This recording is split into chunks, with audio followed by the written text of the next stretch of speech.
everyone. I'm in Vienna. I'm just landed. I'm on my way into the city, and I'm on the train actually on my way into the city. I'm giving a talk tomorrow night for Digging Up the Seeds on how we can transform our systems beyond fear. And so I'm really excited about it. It's one of my first talks since my dad passed, so I'm really excited about that. My conversations this week, dear changemakers, my conversations this week have had a lot, at least 3 different people have mentioned to me this TikTok that went viral about basically someone asking, would you rather be alone in a room, in a conference room, with a white man or a white woman? And a number of black women saying they would prefer the white man, and a lot of white women being outraged. So what I want to do in this conversation is I want to break it down for some of the white women change makers. And this is for you if, one, you feel like you're a white woman who's an ally and you're confused about why they said that. Or 2, maybe you're a white ally and change maker, and you can tell that although you feel like you understand why they said that, but you feel like that shouldn't be you. Like, you've done so much change with yourself, you've read the books, you're on the path, you're improving, you feel like you're so far ahead, and you can still feel the distrust in relationships with black women around you. So if that's you, this conversation is for you. And for any black woman who may want to end up picking this up and listening to it, if anything doesn't resonate, I'm more than happy to be accountable. Let me know, either privately or publicly. So, in my experience, the main difference in what I understand from how, or one of the main differences between how black women are raised and white women are raised, is that black women are raised to know from a very little age, very young age, that the world is unjust, that it's unfair, and it doesn't take their needs into account. At best, it doesn't take their needs into account. At worst, it harms them. And not only them, but also the families they love, the elders they love, their own sons and daughters. So there's a level of having to face reality that the outside world is not the way we want it to be, that black women have to do very, very early. And that's just the makeup of how they walk in the world. As white women, I'm not going to say that everything goes our way. I don't think that's true. And we certainly have our oppression as women. But we still live in the illusion that things can go our way. And so we can get very upset about really small things that don't go our way. Like, I'm thinking about these fits that I watch white women have daily because maybe their coffee wasn't done the right way, or the table wasn't done the right way, or the service wasn't as good as they wanted to, right? Like, there are a lot of these outbursts because things don't look the way we wanted them to look. I don't have it around my coffee and service, but I'm not immune from this. So it often happens to me when I ask for a favor and I don't get it, for instance. Right? Like, if I ask someone for a kind favor while I'm traveling and I'm stressed, I assume that because I'm stressed that people should say yes to me, and they really don't have to. So I'm not immune to these outbursts, although I find myself having them less and less these days. So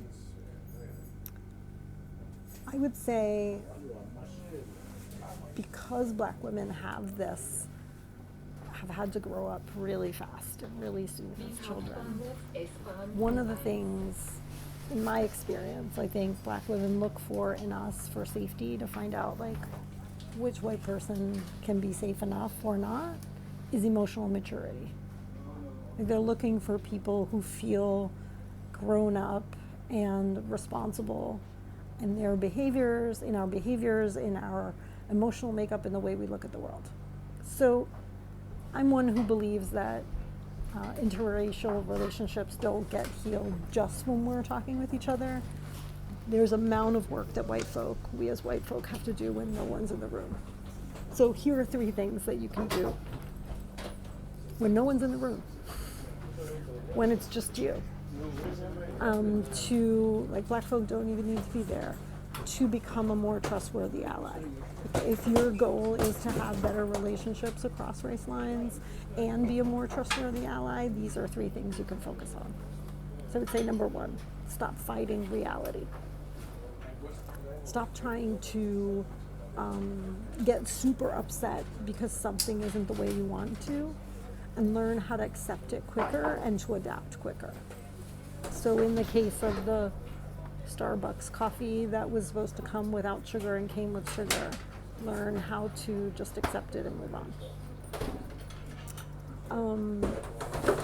So stop trying to fight reality when they're just small things that don't go your way or small things that are out of your control. Number 2, be kind. So interestingly, in a conversation this week, a black woman said to me, when I see how often white women go out against other white women in public spaces, what I ask myself is, oh my God, if you're going to treat her like that, I can't even imagine how mean you'll be to me. So the whole calling out culture, the trying to perform being a better white person or an exceptional white person and being really mean to other white people in the process, oftentimes signals to black folk that we'll be mean to them too.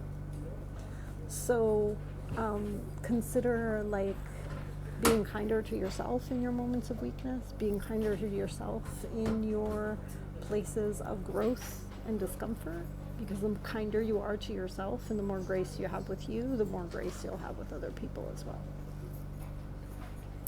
And number 3, feel your feelings. So this is true for all 3 of them, but in particular, feeling our feelings.